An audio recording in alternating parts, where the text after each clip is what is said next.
வணக்கம் நேர்களே. Reserve Bank of India July 2 அன்னைக்கு நிறைய ஒரு ஸ்ட்ராங் டிசிஷன்ஸ் எடுத்திருக்காங்க.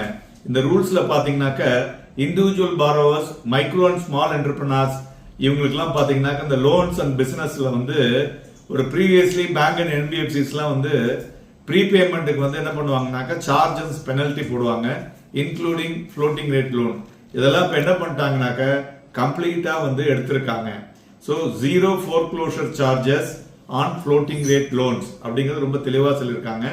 இதெல்லாம் பார்த்தீங்கன்னாக்கா commercial bank, small finance bank, regional rural bank and local area bank, tier 4 urban cooperative bank, NBFCs, upper layer and all India financial institutions இவங்க எல்லாருமே prepayment fees on floating rate லோன்ஸும் individual MSME for business யூஸும் பண்ணக்கூடாது அப்படின்னு சொல்லியிருக்காங்க.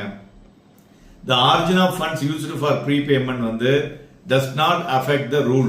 So அதனால no mandatory locking period before borrowers can prepay அப்படிங்கிற மாதிரி விஷயத்தையும் சொல்லியிருக்காங்க.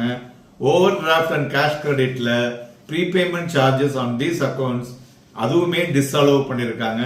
Borrower provides timely notice and closes the account அப்படின்னு சொல்லிட்டு MSMEலையும் lending growth and asset quality வச்சு பாத்தீங்கன்னாக்க high mark and credit to MSME sector இப்போ பாத்தீங்கன்னா 40 trillion as on March 2025 touch பண்ணிருக்கு, 20% இயர் ஆன் growth. ஸோ அதனால நம்மளுடைய undertone of the micro economical activities are very strong.